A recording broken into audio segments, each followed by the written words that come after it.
Well, Rovers, it is August 10th, 2026. It is, well, let's call it mid to late summer, and I had promised you a farm tour, in late spring, and we're a little bit late getting it out. It's been just a little over 5 years since we first bought this property, and when we bought it, it was a hayfield. It was they had been taking hay from this field for decades, and whenever you do that, you deplete the nutrients in the ground. So it's like taking fertilizer out of the ground every time you take a hay crop. So the last 2 years, being cognizant of that, we have been making sure that we get manure on the field. We've been grazing the field, and we've put lime on the field. So we're improving the field all the time. Now, the rest of the property, this was just a blank slate when we bought it. There was nothing. There were no trees, no buildings, and in those 5 years, well, we've done quite a bit, and that's despite, holding down a full-time job for a couple of those years, as well as building a boat and going off sailing. But let's just stick right now to the whole homestead, and I'm going to show you what is really the heart of the homestead, and that's the barn. So here we have all the hay is in. So I have 23 bales of hay, good quality, second cut hay. We have a bale of straw here. I can always get more straw. And we have the tractor. So why is the tractor covered in a nice tarp? Well, it's because you might be able to hear the guy. He's up there in the rafter. And that's a pigeon. And there's about 3 or 4 pigeons that have moved in here and had their babies. And that's the reason I have to tarp the tractor, because it was getting covered in pigeon guano. But I was just using it about half an hour ago. It's no big deal to toss this tarp over. I think moving forward, I am going to block off the eaves on the inside here so that they can't make their nests. And I also had some starlings go up in the gable end, and we'll shut off those holes as well. But essentially, all the food for an entire winter. In fact, I had calculated in 7 months my cattle will go through approximately 21 bales, and we have 23 here. And we actually have room for 25 plus a bale of straw. So this is another improvement, the electric fencer. I mean, we always use one, but I have a permanent setup now where the actual ground and hot wire are neatly running through conduit and then go underground and go across to the fence. And the fence starts here, and this wire right here is the grounding wire, and it then goes along the top. But then we've got jumpers right here that electrify the 4 strands, and it goes right around. And wherever there's a gate, such as just up there at the top of the pasture, we have another wire like this going underground. In fact, we have almost 150 feet of wire that goes underground now. And where does the ground go? Well, the ground goes to this right here, and this, and there's 3 altogether. They're approximately 8 to 10 feet apart, and they go into the ground 5 feet, and those are grounding rods. You might be saying, Alan, what's this? Well, this is manure. This is how I deal with the manure. I take the wheelbarrow into the bedding area where they sleep, and actually, you might actually call this a loafing area, because the cattle actually stay in here a lot during the day. And why is that? Because they don't like the heat, and they can get away from the heat and the flies by coming in here. But of course, they leave their calling cards. So usually once or twice a day, I'll gather those up in the wheelbarrow, and let me show you where they go. So go along, and we're here at the chicken yard.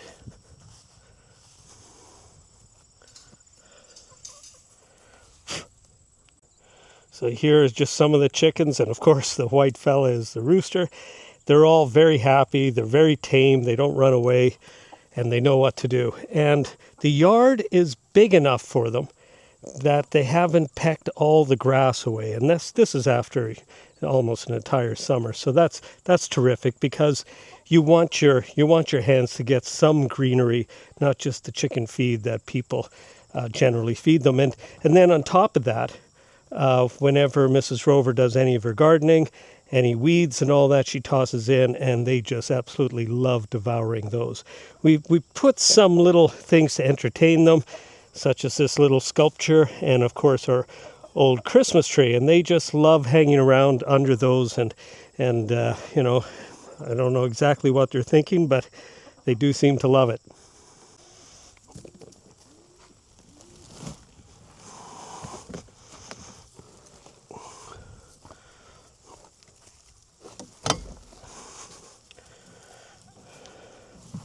What do you guys think of that? Check it out. So the hens just love this. This pile of manure, which, you know, there's a little bit of straw in it, but it's mostly manure, and that's from all last winter and you know, the partial summer. So it's been rotting for the most part for several months. And every now and then I'll come in with the tractor, I'll pick it up and pile it a bit higher for them. This portion, oh, go ahead, girls. They're getting little flies and larvae out of there, and they're doing us a huge favor in two ways. I'll explain it. One is that if you go to most dairy farms around here or beef operations, you will find just flies everywhere. But here, you just don't see the flies. Yeah, we've got a few little midges and mosquitoes, and the hens do take care of them as well. But as far as flies go, the flies are totally under control on account of the hens. You know, when the manure arrives, it has larvae in it, fly larvae, little fly eggs, and the hens will find it. They will find every last one, and that's just pure protein for them. And with that protein, well, they just make eggs. Now, that's one of the great things about this system. What's the other great thing, Alan? Well, I'm glad you asked. As you can see, this pile of manure, this would be the oldest stuff. And what we're looking at here is pretty much topsoil. It's ready to go. And it goes and it goes and it goes. I mean, we're talking probably 6 inches to a foot in some places of it, and it's all around the manure pile. And all you have to do is just gather it up, come in with a shovel, and that's going to be just absolutely marvelous soil growing mediums. I mean, you could sieve out the little bit of straw that's left in it if you want, but it's a gold mine. It's a gold mine where the hens are doing us a huge service, making eggs out of it, and then making topsoil, and it's just super rich. I mean, look at that. That's perfect. This goes down a good 10 or 15 inch, or goes down 10 or 12 inches right here. This second little pile is distinct. So right from about here over, this is mainly bedding. So not a lot of manure in it. And after we take this pile of manure right here and we put it in a manure spreader and get it on the field sometime around November, then we'll move this bedding to the bottom, and then we'll start putting our manure on it. And this bedding will act like a sponge to make sure that we get absolutely every bit of goodness out of that manure and put it on the field. And the field, for just a little under 4 acres of fenced pasture here, and we have some extra fencing on the inside that you're looking at here, and that's just to help us guide the cattle to where we want them to go. But this field, after being grazed since essentially the beginning of May, is still so green, so fertile. With they should have no problem grazing this field right through to October, and that's when we'll start feeding the hay. the hen house. Not a whole lot of difference here from the winter tour. You know, the nest boxes. We've got the feeder and the water station. The one thing we did change up was the roosting bars. We used to have branches in here for roosting bars, but a friend told me that the hens actually much prefer this wood over branches. So anyway, we'll give it a try. It's anything to take stress away from any of your animals, just increases the productivity of those animals. So these are very happy hens. Pretty much each one of them lays an egg every day, and they're happy. Half of them are a year older than the other half, and we have marked the new ones. You might be able to tell just her left leg has a tiny little plastic ring on it. Camera may not pick it up, but that's how we identify the newer birds. So these are my implements for the tractor. I have a bucket, of course, and it comes in really handy with all these chain locks right here, and you can lift odd-shaped items like logs and poles with that. This is a box blade. The reason I use this, it's really just spring and fall, just to tidy up our driveway, to level things out. The post hole digger right here, yes, I do have a PhD. In fact, I have a PhD in my field, but it's on loan from the professor. I'll have to get that back to him. I'm pretty much finished. I mean, the thing about owning a post hole digger, a PhD, is that you really only need it that 1 year to get your posts in, and then you don't really need one. And there's one more implement, and I just love this, and it's the manure spreader. And so over here we have, not manure spreader, manure forks. So all these fit onto the tractor. They're all John Deere attachments. And in this case, you just dive into the manure pile with this. In fact, I even used it to clean out the bedding in the barn. And it's just so handy. The only thing about this is tremendous weight is in the manure. So you need a counterweight on the back of your tractor.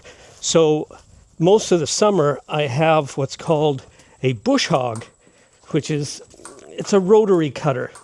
So there's just one great big blade inside this machine right here. It's run off of the tractor's PTO, and that blade just spins around, and I can adjust the height of this. So I adjust it to about almost a foot, and it just trims off the grass in the pasture, but it's also a tremendous counterweight that I can have on the tractor when I'm using the manure forks. Well, I think now it's time to take a closer look at the pasture and go out and see the cattle. Now, on a farm, no matter if you're going to be back in 5 minutes or not, lock the gate. Always lock the gates. So this is our corral. And the corral is a pretty good size for so few animals. The reason for the corral is in summer or winter, or in winter and even spring, you can close the gate and then keep the cattle inside. And first thing in spring, I set up an electric wire across the inside down toward the bottom here. The new animals get a jolt. The older animals remember how electric fences work. And it just takes that day or two, and then you can let them out into the field. And once they're in the field, they respect the electric wire then. They respect it so much that just this thin little wire right here, and this is our temporary fencing, we move this every day, but just these little canes, and then this wire has metal wires running through it along with the nylon, and that's enough that if they touch it or lick it, they'll get a bit of a shock. It frightens them, and then they back away and they don't challenge it again. It's really good. It doesn't kill them. It doesn't hurt them. In fact, it doesn't hurt me even. I mean, many's the time I've touched it. So here's an example. They've been grazing just this little space that you can see between those canes and the canes over here. It's not a huge space, but they've been grazing that all day, the three of them. And there's still a ton of grass left here. Here's a spot, a little depression. You can see that's where they were laying down. They're quite relaxed. Now, let's take a look at what we have here. The big black fella here that's looking right at us. In fact, probably going to come over. He's not camera shy at all. You can't touch the camera though. And he was about 2 or 3 days old when we got him and we brought him to the farm. And nope. And he right now is probably 1,600 pounds. And at that point, he might have been 80 pounds. Now, over here, this is Clover, and she was born here in November. So she's still eight months old or so. And then we have Buttercup. And Buttercup is the mother of Clover. And we just confirmed last week that she is pregnant with another Angus calf. Now, of course, we don't know if it'll be male or female, but she's due April 6th. So that's a happy day for us. Clover, we won't be breeding her, obviously, for another 4 months until she gets a good deal bigger. Now, they just love this camera. Now, as I was saying, these are temporary fences, but this is our permanent fence, and it just goes on down. And like I said, the pasture is just under 4 acres. And in those 4 acres, I have 2 little sections like this right here where there are trees planted. And one day those trees will be big enough we can take down those fences, and the cattle, these guys right here, well, or maybe their descendants, will be able to go in there, get shade, scratch against the trees, all the things that they love to do. You're a good fella.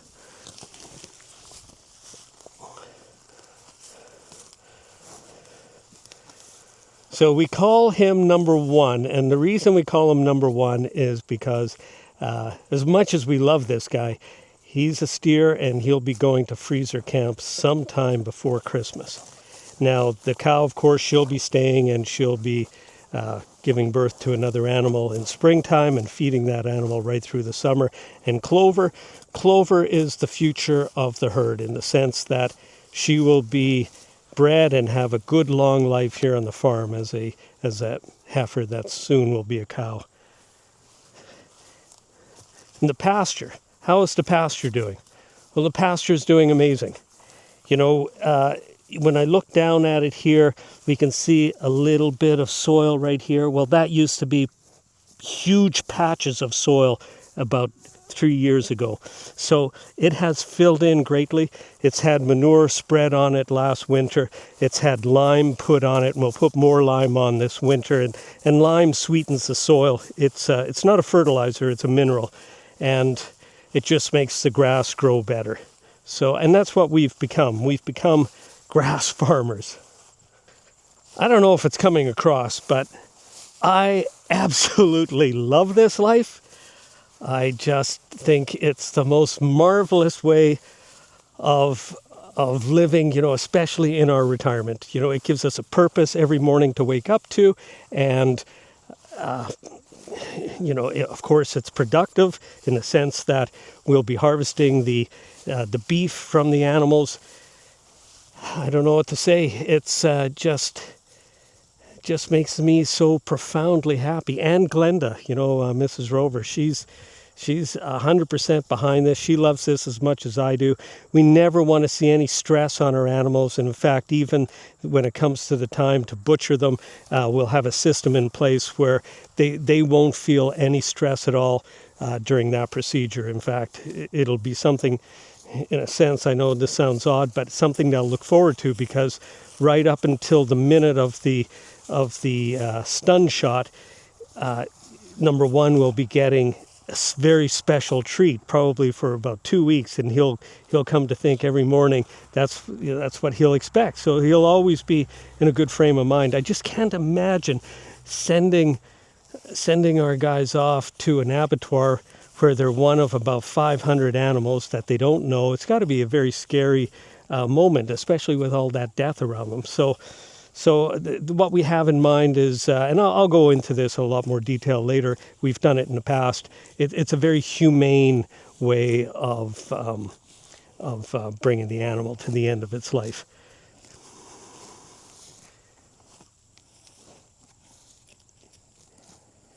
You can just hear them pull that grass out.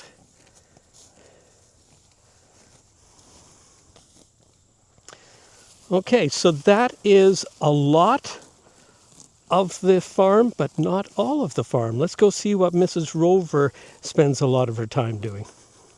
So the gardens. So this is a row of raspberries, just 10 feet, and that's all we need. We only need a few. They're just for desserts. In our last little farm, we had 4 rows at 40 foot a row, so 160 feet of raspberries. It was a lot. And this small row right here, this is a bit of an experiment. We have 4 blackberries planted here, and we're going to see how well they do. So all these are brand new. Next year, they'll get most of their growth in.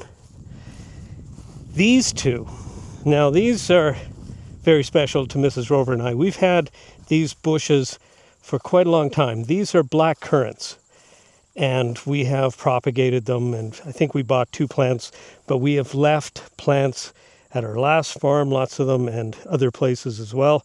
So these produce, again, a small amount of berries, but again, they're just for desserts. And this, what we have here in this raised bed, and this is interesting, this raised bed, you can see the soil is, let me see if I can, you can see the soil is down about almost 3 inches. That has compacted a good 1.5 inches from where we filled it. And the reason for that is we filled this with a lot of that manure that you see at the back. Probably at least half of this is manure, and then the other half was some topsoil we had made from a couple of years earlier. So these fern-like structures right here, this is asparagus. There's 3 asparagus plants. Again, we just want a tiny bit of asparagus in springtime. We're not living off this stuff. And then beets. Beets in here with, I think, marigolds. And the beets we use to make kvass, which is fermented beet juice. And then over in this one, we have carrots. Not sure what this is. Mrs. Rover would have to tell you, but yeah, carrots. And we, again, we use these for a fermented carrot product that we make. And I'll show all this, in the winter months when we're doing that kind of stuff. This back area, we sort of brought this into production just in the last, just this spring. So the lawn used to go to approximately here. You can almost see the difference between the grasses.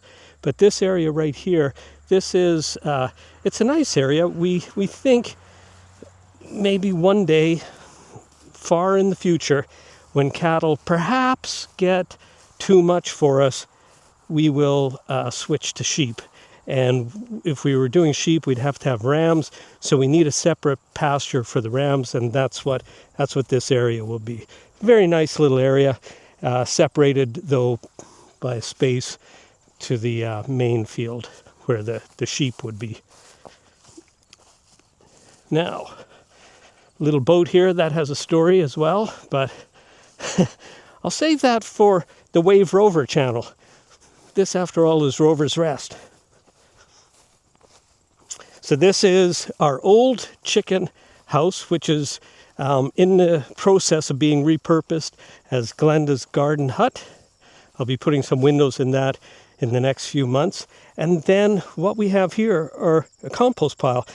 We didn't think that the hens were going to be so prolific at making topsoil or fully composted soil. So we made these, and it's not a bad thing. We're just going to have a lot once you get through the sort of area, and I give that a shake with the tractor. By next summer, this will just be a couple of yards of the very best fully composted soil. But in the meantime, we have butternut squash growing here, and look how well it's doing. It is super healthy. It's flowering. There's a couple of tiny little butternut squash there. And those will grow out and they'll be over a foot tall by the time they're mature. And there's 6 plants total, 3 in each bin, and that's probably twice or 3 times the amount of butternut squash that we'll probably need. Now, this is Mrs. Rover's pride and joy, the garden.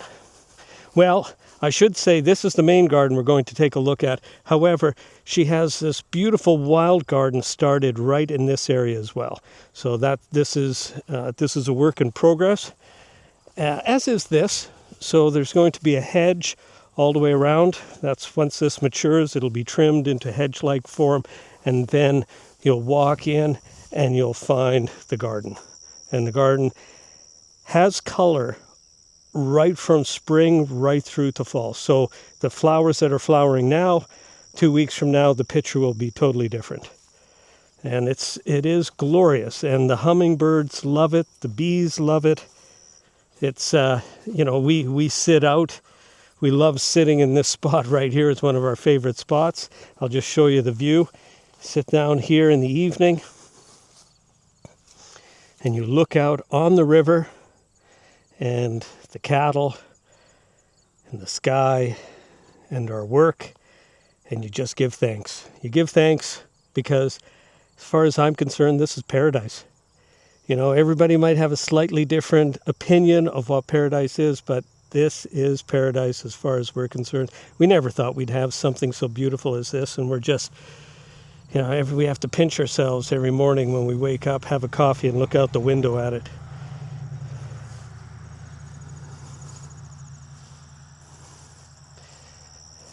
These, I believe they're lilies. They just popped open a couple of days ago. My goodness, they are prolific. Quite beautiful.